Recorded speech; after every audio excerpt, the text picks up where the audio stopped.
Airbnbs do not belong everywhere. Today, I want to talk about how to deal with short-term rental, right? So more and more cities, counties, HOAs, all of that jazz are putting in stricter and stricter, if not all out, complete bans on Airbnbs and short-term rentals, right? And I'm going to say something that is going to be an unpopular opinion coming from a short-term rental coach, an Airbnb coach. Airbnbs do not belong everywhere. They don't belong everywhere, right? You know, not every location is suited to a short-term rental, and those are just. So am I a complete hater of Airbnb and short-term rental bans? No, because I think that some places have gotten out of hand with it, and I do think that sometimes, depending on the location, now don't come for me, but depending on the location, I do think that sometimes they can take away from traditional housing stock. But if you are an Airbnb host, short-term rental host, or you want to get into short-term rentals and Airbnb, we're going to talk about 4 different ways that you can deal with short-term rental bans, regulations, and all of that. So let's get into that. Okay, so the first thing you want to do is, of course, find a short-term rental friendly location, right? So check for short-term rental friendly cities, counties, even HOAs. If you are buying or renting in a property that is within an HOA, a homeowners association, right?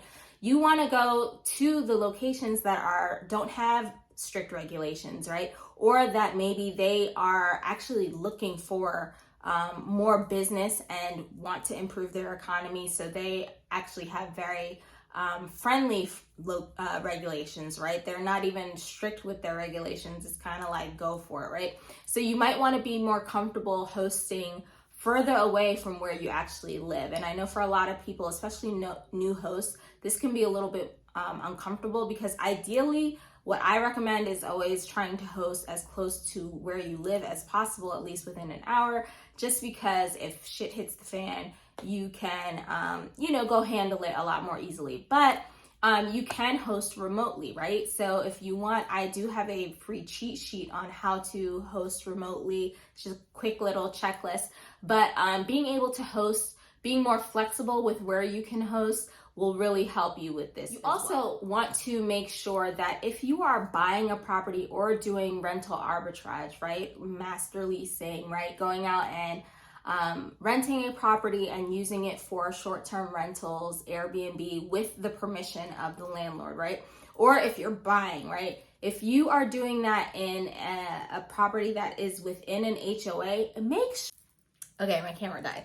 All right, so especially if you are buying in a property or a place with an HOA, a Homeowners Association, please make sure that you read and check those homeowner association documents to see if you are allowed to actually host short-term rentals, or if they're banned in that neighborhood. Make sure that it says that you can do short-term rentals, or at least it doesn't outright ban you. I recently heard of a story of another Airbnb host who bought a property in a community, spent all this money, set up his entire short-term rental Airbnb, had it going, was making money, but then there were some complaints made by neighbors to the HOA. They sent him a cease and desist letter, basically telling him that, hey, it looks like you are operating a short-term rental Airbnb here. That is not allowed. Maybe it was an oversight, whatever the case may be, but basically you have to shut it down. So you don't want that to happen to you. So make sure you are reading those documents and you are doing your due diligence. Now, what can you do if you happen to be in an area that has recently changed those short-term rental regulations? Well, you want to become active in your community. You want to maybe lobby the local government and see what it is that can be done. Go to those hearings that they're having if they are actually working on short-term rental regulations, right? Like I said, I don't think they're all bad. I think there is a need for them, but you can be a voice for short-term rental operators and Airbnb hosts to let them know and have a say in what is going to go into those regulations so that you can make sure they are actually reasonable for hosts who have already been hosting for a while or even new hosts. The third thing that you can do if you are in an area that has strict short-term rental regulation laws is host in your own home and host in your primary residence. Now, I know this is not a thing that everyone can do, but if it's something you can do, it's something to consider. So most jurisdictions, most locations allow you to host as a Airbnb host in the place that you live. So in your primary residence, if you live there, most of the regulations allow you to do it basically with no restrictions. Some places will allow you to only do it for a certain number of days out of the year, but most places allow you to host all year long if it is your primary residence. So what does that mean for it to be your primary residence? So it depends on the location, but for instance, I was just looking at some regulations in one particular city, and it is your primary, they defined it as your primary residence if you stay there more than 180 days out of the year. Then it's deemed your primary residence. So for a lot of us, that's going to be the case. So you can actually operate as a short-term rental and host in your property. So what could this look like? Maybe you have an extra room and you want a house hack, or maybe you have multiple rooms and you want a house hack, especially if we happen to be in a recession. Maybe that's the case, nobody really knows, but this is a great way to make some extra income. Also, if you have like an additional basement that is an additional unit. So I used to live in the DC metro area, and a lot of times they'll have basement apartments as part of the house, right? Or like an in-law suite or something like that, or just an open basement that you have in your regular home that has like an additional separate entrance that you don't mind guests using. Another thing that you can do with your primary residence is if you happen to own a lot of land and you have the resources, consider building maybe like a tiny house or something like that on your property, right? So this is, to me, this is the best of both worlds because it is your primary residence, but because it's a completely separate unit, the guests don't really have access to you or anything like that. Now, some things to keep in mind if you are hosting in your own home, you want to make sure that you are taking all the precautions that you can, because at the end of the day, it is strangers in your house, right? So you want to make sure you've got protection, locks, security, things like security cameras, all of that good stuff, and make sure that you are vetting your guests as well as you can, more stringently than you would maybe if it was a separate property that you don't live in. And this is how I actually got started in Airbnb and short-term rentals way back in 2014.